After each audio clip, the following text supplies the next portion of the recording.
Boa noite, amados. Com alegria que nós estamos juntos nesta noite, celebrando o nome do Senhor. Eu aqui, você daí, mas estamos juntos no mesmo propósito, no mesmo objetivo, prestando um culto para o nosso grande e eterno Deus. Eu quero abraçar a todos vocês que nos acompanham de vários lugares. Eu estava ali conversando com algumas pessoas que estão nos acompanhando de Imperatriz, de Palmas, de Porto Nacional e de vários outros lugares que nos acompanham. Vocês são todos muito bem-vindos a essa celebração, a esse tempo de adoração ao nosso bom e eterno Deus. Nós temos feito aqui, como eu tenho dito, nas nossas celebrações, o nosso templo está quase vazio. Só temos aqui a equipe que trabalha para que o culto aconteça, o Ministério de Música, o Ministério de Mídia da Igreja e eu. Nós que estamos aqui para celebrar este culto juntamente com você, que nos acompanha aí da sua casa ou do seu trabalho, dependendo de onde você está, dependendo do trabalho que você está fazendo. Você que nos acompanha agora, você que vai assistir depois, porque esse trabalho ele fica lá no YouTube para que você possa acompanhar. Deixa eu só dizer, o Emerson falou das nossas lives, eu só quero destacar uma. Na quinta-feira próxima, nós teremos uma live um pouquinho diferente, porque eu terei um bate-papo com o pastor Alain Brizotti, lá de Goiânia. Ele vai conversar comigo, eu vou conversar com ele, vamos ter uma live, vamos ter um encontro, ele de lá e eu daqui, e vamos bater um papo sobre o que está acontecendo no mundo, o que está acontecendo no Brasil, e ele aceitou o meu convite para que a gente bata esse papo. Então você está convidado tanto a participar como a divulgar a live de quinta-feira. As outras, você tem me acompanhado, se você tiver coragem, volta lá amanhã, terça e sexta, mas quinta-feira, olha, vai ser um negócio bem legal, um bate-papo bem interessante, ok? Eu quero convidar você a abrir sua Bíblia, ou acessar o teu celular, onde você está, se tiver Bíblia ou celular, como você quiser, capítulo 24 do Evangelho de Jesus segundo Lucas. Nós temos nesse texto, um texto bastante rico, bastante interessante. Eu, quando leio alguns textos da Bíblia, eu tenho, entre muitas, eu tenho uma preocupação, entre tantas, que é de atrapalhar o texto. Tanta vontade que tenho de falar aquilo que Deus falou comigo, ao meu coração, ao ler, ao estudar o texto, que eu tenho receio de atrapalhar, porque o texto é de uma riqueza extraordinária. Quando leio o capítulo 24 de Lucas, eu tenho nos primeiros versos a descrição da ressurreição de Jesus. Nós estamos na semana chamada Santa, nós estamos celebrando a Páscoa, e todo ano a gente quer explicar a Páscoa verdadeira. Todo ano a gente quer explicar o Natal verdadeiro, todo ano a gente quer explicar a Páscoa verdadeira. Eu tenho a impressão que a maioria das pessoas já sabem qual é a verdadeira e faz a falsa porque quer.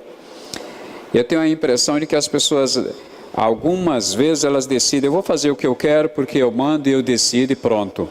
Mas, pelo menos a igreja, na maioria absoluta dos cristãos, sabem qual é a Páscoa verdadeira, e a nossa Páscoa é Cristo Jesus. Falando hoje, eu tenho falado sobre um tema, para mim, um tanto intrigante, desafiador, que é o tema Igreja Não Praticante. E eu tinha a intenção de pregar 3 mensagens nesse tema, mas vou aumentar, e hoje eu falo de novo sobre ele, só que eu quero pensar com você sobre a igreja que não pratica a Páscoa. A igreja não praticante da Páscoa, isto é, ela pensa que pratica, ela faz uma série de coisas pensando que está praticando a Páscoa e ela não está, porque ela está fazendo tudo de forma equivocada.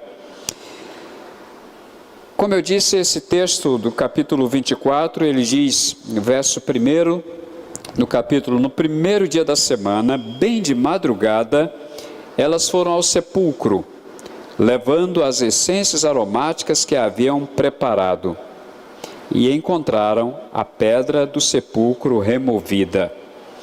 As mulheres foram lá no sepulcro, e daí você vai até o verso 12, a narrativa da ressurreição de Jesus. O ápice do cristianismo, o ápice da nossa vida cristã e da razão porque nós estamos aqui nessa noite celebrando a Páscoa com você. A razão principal é porque Jesus ressuscitou, é porque Ele vive e nós temos convicção disto e isso alegra e conforta o nosso coração.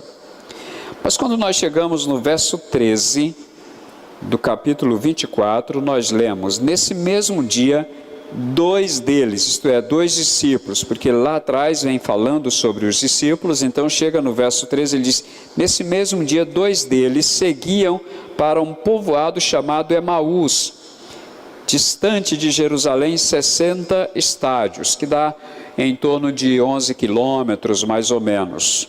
Era essa a distância de Jerusalém e eles estavam indo para lá. Eu quero compartilhar algumas lições com você de uma igreja não praticante. A igreja não praticante, ela caminha na direção oposta à vontade de Deus. Veja só o verso 13 novamente.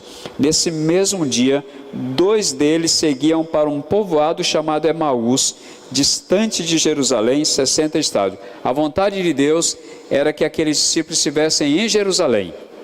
Esta era a vontade de Deus. Não temos nenhuma dúvida disso.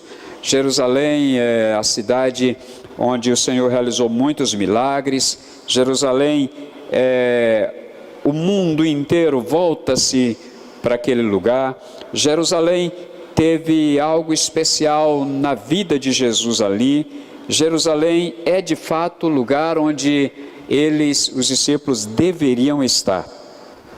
Mas eles estavam indo para o lugar que eles não deveriam, eles estavam indo para Emaús. Não poucas vezes, eu e você temos feito isso, temos deixado o lugar onde deveríamos estar e nos dirigido para o lugar para onde não deveríamos ir. Deixado de fazer uma coisa que devemos ou devíamos estar fazendo para fazer aquilo que não devíamos fazer ou que não devemos fazer. Isto é, sair do centro da vontade de Deus para ir para o centro da minha própria vontade.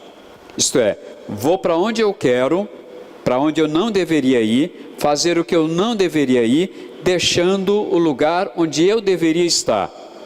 Se eu deveria estar em Jerusalém, eu não devo sair de Jerusalém para Emaús. Emaús não é o melhor lugar para onde eles deveriam ir. Acompanhem comigo o texto sagrado, porque uma igreja não praticante, ela resolve fazer a sua própria vontade sem colocar Deus na sua vontade ou a sua vida no centro da vontade de Deus. Tem muita gente presa ao passado, inclusive na igreja. Muita gente na igreja que diz: essa igreja aqui já foi melhor. Essa igreja aqui já foi mais fiel. A igreja já foi mais missionária. A igreja já foi mais unida. A igreja já foi mais santa. A igreja já foi mais isso. E fica vivendo o passado. É como se estivesse dirigindo um carro e olhando sempre pelo retrovisor.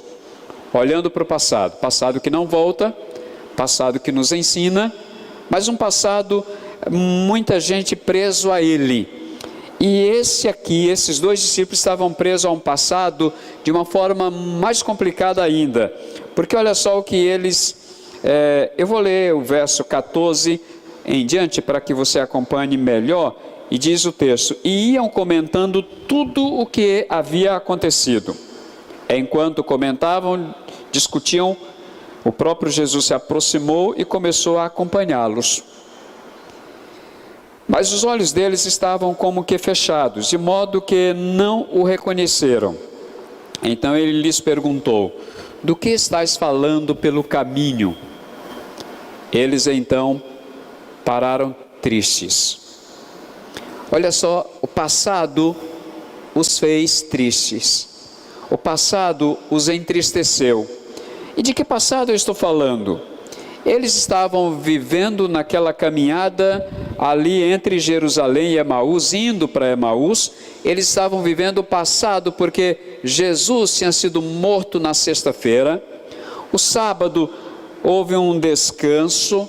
No domingo, as mulheres foram ao sepulcro, lá não tinha mais nada. Mas eles estavam apegados ao que eles esperavam que Jesus fosse fazer em Jerusalém. Olha só, e um deles, chamado Cleópas, eu estou lendo o verso 18, respondeu: és tu o único visitante em Jerusalém que não soube das coisas que ali aconteceram nesses últimos dias? Ele lhes perguntou: quais? E eles responderam: as que dizem respeito a Jesus o Nazareno, que foi profeta, poderoso em obras e palavras diante de Deus e de todo o povo, como os principais sacerdotes e as nossas autoridades o entregaram para ser condenado à morte e o crucificaram. Aí sim, nesse contexto, que eles estão vendo que Jesus fez, quantas obras ele fez em Jerusalém, quantos milagres ele realizou, o mal que fizeram na visão dos discípulos de prendê-lo, de baterem e de crucificarem, de matarem.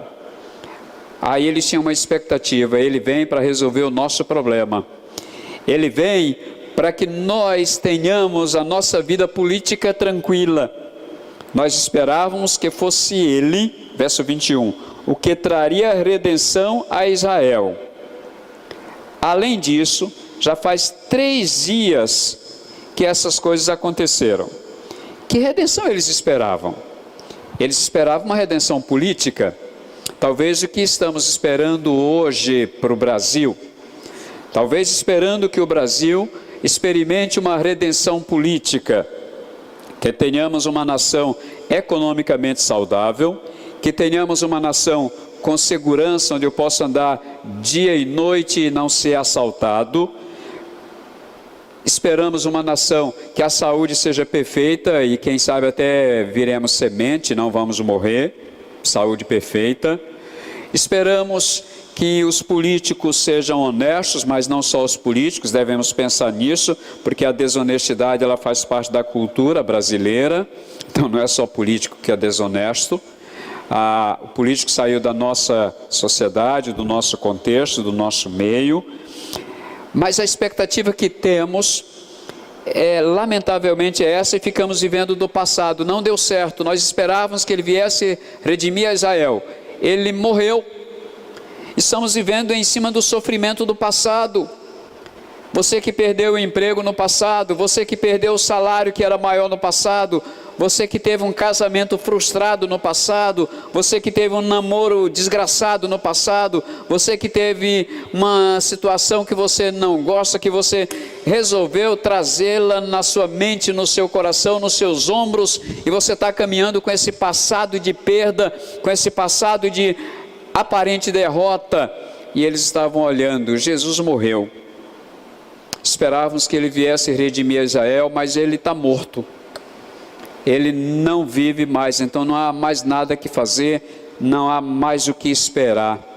Viver do passado, e do passado que marcou tragicamente a minha vida em algum momento. Esse passado pode me trazer enfermidades, esse passado pode me trazer dores, esse passado pode me trazer mágoas, esse passado pode me trazer um peso insuportável de culpa. Esse passado pode me trazer insegurança. Esse passado pode nos trazer muita coisa indesejável. Nós esperávamos que fosse ele o que traria a redenção a Israel. Já fazem 3 dias que essas coisas aconteceram. Eles estão dizendo: não tem mais jeito. Não tem mais jeito, porque era ele que nós esperávamos que fosse redimir Israel, mas ele está morto. Então agora, por essa razão, eles deixam Jerusalém em direção a Emaús. Agora, queridos, eu ainda aprendo nesse texto, nos versos 22 a 25, que uma igreja não praticante, ela caminha esquecendo das verdades que aprendeu. Isso é sério. Uma igreja não praticante, ela caminha esquecendo das verdades que ela aprendeu. O verso 22 nos diz: também é verdade que algumas mulheres do nosso meio nos encheram de espanto, pois foram de madrugada ao sepulcro dele e, não achando o corpo, voltaram afirmando ter tido uma visão de anjos que diziam que ele está vivo. Alguns dos que estavam conosco foram ao sepulcro e confirmaram o que as mulheres haviam falado, mas não o viram. Então ele lhes disse: ó tolos, que demorais a crer no coração em tudo que os profetas disseram. Você lembra o texto que eu estou usando nesses dias, nesses domingos, para falar sobre igreja não praticante? Tiago, capítulo 1, verso 22, que nos chama a atenção que nós devemos ser praticantes da palavra e não somente ouvintes esquecidos. Aqueles que ouvem e, ao terminarem de ouvir, simplesmente esquecem o que ouviu. E agora nós vemos que é verdade que algumas mulheres foram lá, encheram a gente de espanto, foram de madrugada ao sepulcro dele e não acharam o corpo, voltaram afirmando ter tido uma visão de anjos que dizia que ele está vivo. Eles tinham ouvido tanto isso do próprio Senhor, eram discípulos de Jesus, eles tinham ouvido do próprio Mestre que isso iria acontecer. Eles se esqueceram da palavra que eles ouviram tantas vezes. Alguns dos que estavam conosco foram ao sepulcro e confirmaram. Elas falaram aquilo que eles já tinham ouvido, outros foram lá e confirmaram o que as mulheres haviam falado, mas ele diz, eles não viram. Eles foram lá e confirmaram que o sepulcro estava vazio, mas não viram ele, para ele confirmar. Então eles continuavam esquecidos das verdades que eles tinham aprendido. Então ele lhes disse, ó tolos, é assim que o Senhor Jesus os chama, ó tolos, que demorais a crer no coração em tudo que os profetas disseram. Eles já sabiam, os profetas tinham anunciado, o próprio Jesus falou, eles viram Jesus falar. As mulheres foram lá, não viram nada no sepulcro. Elas vieram, avisaram aos demais discípulos que foram lá, também não viram nada lá dentro. E disseram, nós tivemos uma visão de que ele está vivo. Mas esses dois discípulos que aqui representam a igreja não praticante, eles se esqueceram daquilo que eles tinham ouvido dos profetas e do próprio Senhor Jesus, aquilo que eles já sabiam. Olha só o verso 26, acaso Cristo não tinha de sofrer essas coisas e entrar na sua glória? Isso é, o próprio Senhor está falando, acaso o Cristo não tinha de sofrer essas coisas e entrar na sua glória? Ele está só fazendo eles lembrarem. Terminar de pregar aqui, talvez você que diz ser cristão, que diz ser igreja, talvez amanhã você não lembre das verdades que estão sendo pregadas aqui. Verdades que nós conhecemos como perdão, já falei sobre isso. Verdades como amor. Verdades como precisamos anunciar o Evangelho. Verdades como a volta de Jesus para buscar a sua igreja. Verdades que passaríamos por pandemias. Verdades que teríamos aflições, sofrimento, dores. Verdade que os governos humanos, eles não saberiam governar como devem. Verdades que teríamos crises, adversidade, sofrimento. A palavra do Senhor nos afirma, no mundo tereis aflições. Mas a palavra que diz, no mundo tereis aflições, ela está dizendo que nós não devemos desanimar. No mundo tereis aflições, mas tendes bom ânimo, porque ele venceu o mundo. E nós estamos aqui porque Jesus venceu, ele está vivo. E a vitória de Jesus na cruz, na sepultura, a vitória dele ao ressuscitar, é a minha, é a sua, é a nossa vitória. A igreja não praticante, ela esquece com muita facilidade das verdades aprendidas, verdades eternas, verdades que o Senhor tem nos ensinado e que vamos repetindo e não praticando-as. A igreja não praticante, ela caminha indiferente ao que as Escrituras dizem. É outra verdade que eu quero compartilhar com os amados, é outra lição. Olha só o que diz o verso 27 e o verso 32. E começando por Moisés, todos os profetas, explicou-lhes o que constava, a seu respeito em todas as Escrituras. Eu estou dizendo que a igreja não praticante, ela caminha indiferente ao que a Bíblia diz. A igreja não praticante, ela faz o que ela quer, não está nem aí para o que a Bíblia diz. E nós até damos o nosso jeitinho de explicar a Bíblia de acordo com o nosso próprio achismo. Nós pegamos o texto bíblico que nos interessa e dizemos, mas a Bíblia está dizendo isso, para defender o meu achismo, para não praticar a palavra. E aí eu leio então no texto sagrado, e começando por Moisés e todos os profetas, explicou-lhes o que constava a seu respeito em todas as Escrituras. Será que eles não sabiam? Claro que sabiam, mas estavam indo para Emaús indiferente ao que tinham deixado em Jerusalém. Eles estavam indo para Emaús sendo indiferentes àquilo que a Escritura estava dizendo, e agora eles são relembrados.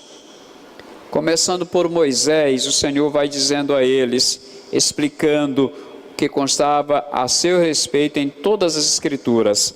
Agora, quando você vai lá no verso 32, olha só o que diz a palavra. E disseram uns aos outros, acaso o nosso coração não ardia pelo caminho, quando ele nos falava e nos abria as Escrituras?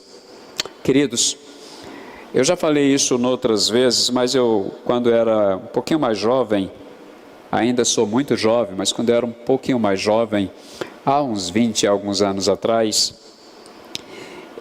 antes de ir para o seminário, não faz tanto tempo assim, mas um pouco antes de ir para o seminário, aliás, mais de 30 anos, eu comecei a estudar a Bíblia com um homem leigo, não era pastor na época, mas ele tinha uma alegria de estudar a Bíblia, e ele vibrava, não sei se você já vibrou com um gol do Brasil, faz tempo, né, porque o Brasil não anda fazendo gols, mas quando o Brasil fazia um gol, tinha uma seleção brasileira que jogava de verdade, e a gente vibrava com a seleção brasileira, com o time que a gente torce, com a vitória alcançada no vestibular. Aquele homem, ele vibrava do mesmo jeito, isto é, desse jeito ele vibrava com a leitura da Bíblia.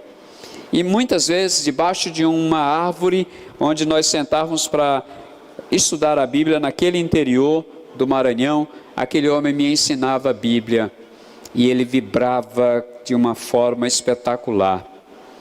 Mas como tem gente indiferente ao que a Bíblia diz? Estamos fazendo o que dá na teia, o que dá na cabeça. A Bíblia está dizendo, não se prostitua. As pessoas estão se prostituindo. Não mate, as pessoas estão matando. Não roube, estão roubando. Não diga falso testemunho, estão dizendo falso testemunho. Não trapaceie, estamos trapaceando. Ou seja, a Bíblia diz uma coisa e vamos fazendo outra, sendo indiferente àquilo que a palavra está dizendo. E aqui o questionamento dos dois discípulos, agora, e disseram uns aos outros, acaso o nosso coração não ardia pelo caminho, quando ele nos falava e nos abria as Escrituras? Eu lembro de um pregador do passado, lembro de ler sobre ele, não que eu tenha conhecido, mas de ler sobre ele, que ele pregava 2 horas, e ninguém se mexia no templo, enquanto ele estava pregando, e não tinha uma música no culto, porque naquela época não cantavam, e o povo passava 2 horas ouvindo a palavra. A Bíblia fazia diferença. A Bíblia era o peso do culto. A Bíblia era a necessidade da família. A Bíblia era a orientação dos casamentos. A Bíblia era a orientação dos patrões e dos empregados. A Bíblia era a orientação da igreja. A Bíblia era o livro chamado livro da capa preta, que as pessoas não se envergonhavam de andar com ele, rua acima, rua abaixo, indo e voltando para o templo ou voltando do templo. Hoje, Nós temos outros recursos, eu não critico a existência deles, só sei que muita gente não tem coragem de entrar, ou de ir, ou de sair com a Bíblia na mão. Imagine lê-la, imagine praticá-la. Se não tem coragem de andar com ela, imagine ler e praticar. Imagine entender que ele é livro sagrado. Tem alguém aí chamado de pregador? Porque hoje todo mundo que lê a Bíblia e fala o que quer, chamam de pregador, né? Estão bagunçando o negócio. E esse chamado pregador, ele compara a Bíblia como uma das pessoas da Trindade que estão querendo que ela seja. E ele está colocando a Bíblia, que não é um livro sagrado. E tem muita gente que acompanha esse cidadão como sendo ele pregador. Tem muita gente que anda atrás dessas coisas e a Bíblia vai ficando em segundo lugar, em último lugar, em nenhum lugar. E a igreja passa a ser uma igreja não praticante. Eu vou terminar falando ainda dessa igreja, mas eu quero agora não apenas focar numa igreja não praticante. Eu quero começar a falar sobre uma igreja praticante. E aqui eu encontro essa igreja também porque esses dois discípulos, eles resolvem mudar a caminhada. Eles estavam indo para onde não deveriam. Eles estavam deixando o lugar que eles não deveriam deixar. Eles estavam no meio do caminho, isso é, entre Jerusalém e Emaús, indo para o lugar que não deveriam ir, e ali naquele caminho eles têm um encontro com Jesus que muda a vida deles. Olha só o que diz o texto sagrado. O verso 28 diz: quando se aproximaram do povoado para onde se dirigiam, Jesus fez como quem ia seguir adiante. Eles, porém, insistiram: fica conosco, pois já é tarde e o dia está terminando. Então entrou para ficar com eles. Estando com eles à mesa, Jesus pegou o pão e o abençoou, e partindo o distribuía. Então os olhos deles foram abertos e o reconheceram, e ele desapareceu de diante deles. Esse encontro deles com Jesus, Jesus no caminho com eles, eles estão indo na direção errada, mas o encontro deles com Jesus, ali no partir do pão, eles enxergam, eles abrem os olhos e eles passam a enxergar de novo o Senhor e reconhecer. Eles não estavam conseguindo ver a glória do Senhor, eles não estavam conseguindo ver o Senhor ressurreto. Logo, essa igreja, não posso dizer que ela celebrava a Páscoa, ou a igreja que age dessa forma, ela não pode celebrar a Páscoa que nós cristãos celebramos, porque o celebrar da Páscoa é reconhecer Jesus como ressurreto. Eles agora reconhecem no verso 31, eles agora se incomodam, não nos ardia o coração, indo pelo caminho, quando ele nos falava e nos abria as escrituras, nos ensinava as escrituras, eles agora começam a ter um sentimento de igreja praticante. E na mesma hora, o verso 33 diz, eles levantaram-se. O que a igreja precisa fazer? Levantar.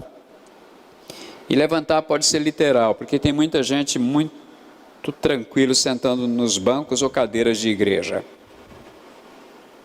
Todo domingo vem, senta, depois vai embora e assiste o culto, nem cultua, só assiste o culto e vai embora. Literalmente, alguns precisam levantar. Alguns têm dificuldade de levantar até para dar a cadeira ou o lugar do banco para um visitante sentar. É um verdadeiro para nada chamado de igreja, né? E tem muitos por aí enchendo templos, causando prejuízo ao reino. Muita gente assim. O texto diz que eles levantaram. E levantar também tem algo a mais. Esse levantar é uma atitude de alguém que está agora tomando uma decisão. É uma decisão a ser tomada. Eu vou levantar. Lembram do filho pródigo? Quando lá naquele chiqueiro de porcos, ele diz, levantar-me-ei e irei ter com meu pai. Atitude. Muitos estão precisando levantar. Mas há uma outra palavra que me chama a atenção. Muitos estão precisando voltar. Muitos estão em Emaús, ou muitos estão caminhando para Emaús, precisam voltar para Jerusalém, porque Jerusalém era o lugar de onde não deveriam ter saído. Muitos estão precisando voltar para a igreja do Senhor, muitos estão precisando voltar para o Senhor da igreja, muitos estão precisando voltar para um compromisso de oração, muitos estão precisando voltar para o estudo da palavra, muitos estão precisando voltar para a comunhão real, verdadeira, sincera, honesta. Muitos estão precisando voltar para a cruz de Cristo.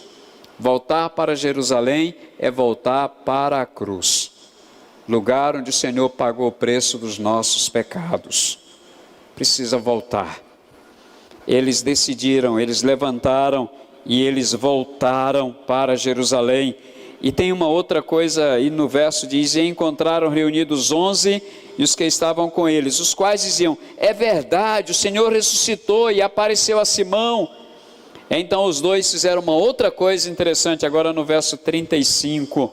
Essa é a igreja praticante, a igreja que levanta, a igreja que volta para a cruz e a igreja que conta o que lhe aconteceu. Olha só, então os dois contaram o que havia acontecido no caminho e como reconheceram no partir do pão, como eles reconheceram o Senhor. Tem gente que nunca contou o que aconteceu com a vida, então não deve ter o que contar, não deve ter acontecido nada, porque eu diria que é quase impossível. Estou querendo colocar o impossível, mas vou colocar um quase aqui, não sei nem porquê.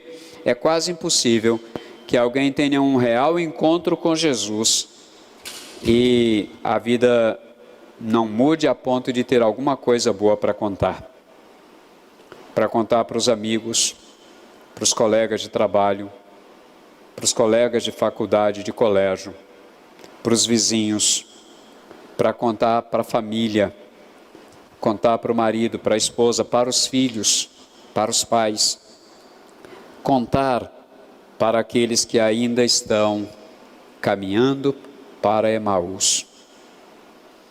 Queridos, eu termino aqui, recapitulando rapidamente aqui, para que você possa pensar sobre isso. Igreja não praticante caminha na direção oposta à vontade de Deus. Igreja não praticante caminha presa ao passado. Igreja não praticante caminha esquecendo das verdades que aprendeu. Igreja não praticante caminha indiferente ao que as Escrituras dizem. Mas aí a igreja praticante, que essa eu quero encorajar você, a que caminhemos como igreja praticante, ela levanta, ela não fica sentada acomodada, ao contrário, ela se incomoda e levanta, age, faz alguma coisa útil para o reino. Essa igreja praticante, ela além de levantar, ela volta para Jerusalém, ela volta para a cruz de Cristo, e além de voltar, ela chega lá e ela conta para as pessoas o que aconteceu com eles, o que aconteceu no caminho do encontro extraordinário com o Mestre, com o Senhor dos Senhores. Isto é, uma igreja que verdadeiramente celebra a Páscoa. Não há celebração da Páscoa com uma igreja não praticante, mas há celebração da Páscoa com aqueles que decidem levantar-se, voltar-se para a cruz e contar o que Jesus fez por nós na cruz do Calvário. Assim, estaremos celebrando a verdadeira Páscoa. Cristo Jesus é a nossa Páscoa. Pai, nesse momento, enquanto eu estou falando contigo, enquanto eu estou orando ao Senhor, eu sei que há pessoas nos acompanhando ou que irão nos acompanhar em assistindo esse vídeo depois pelo YouTube, seja agora ou seja em outro momento que esteja assistindo. Pai, no nome de Jesus eu quero pedir ao Senhor que complete essa palavra em cada coração, transformando-os num novo coração, transformando-os em uma nova pessoa, fazendo-os experimentarem uma nova caminhada, não na direção de Emaús, mas agora voltando na direção de Jerusalém, voltando-se para a cruz de Cristo, Se tem nesse momento alguém que está nos acompanhando, você pode dizer para quem está aí no nosso chat, você pode dizer sobre a decisão que você tomou. O que aconteceu com a tua vida agora? Deus falou contigo, a palavra falou contigo, o Espírito Santo do Senhor tocou no teu coração, o Espírito Santo do Senhor mexeu com você e fez você tomar uma decisão séria, real, radical na tua vida e dedicar a tua vida ao Senhor. Quer seja dizendo: Senhor, eu quero santificar a minha vida, eu quero renovar o meu compromisso, a minha aliança contigo. Dizendo: Senhor, eu quero me reconciliar contigo porque me afastei. Por qualquer razão eu estava caminhando para Emaús, me afastando de ti, mas eu volto agora para a cruz e volto para o Senhor, Cristo ressuscitado. Ou quem sabe agora você esteja tomando pela primeira vez, ou a única vez da tua vida, você está tomando a decisão de entregar a tua vida a Jesus. Conta para nós, diga o que você está fazendo agora. Nós queremos acompanhar você orando por você. Não importa onde você esteja, se no hospital, se no presídio, não importa onde você está, se no trabalho, se em casa, não importa como você está, não importa as tuas frustrações do passado. Lembrem que aqueles discípulos agora frustrados, eles agora voltando para o Senhor, toda a frustração ficou no caminho de Emaús. Ó Deus eterno, onde quer que nesse momento tenha alguém tomando uma decisão ao teu lado, abraça-os com o teu abraço de segurança, de amor, de perdão, de graça e de misericórdia.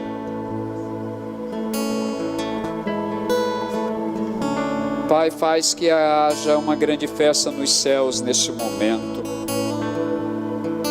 Faz, ó Deus, que o teu nome seja glorificado. Faz que a tua igreja seja edificada.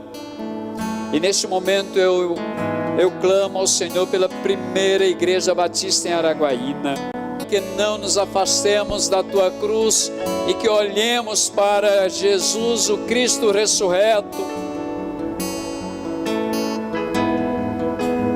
E que nunca nos afastemos de Jerusalém para Emaús,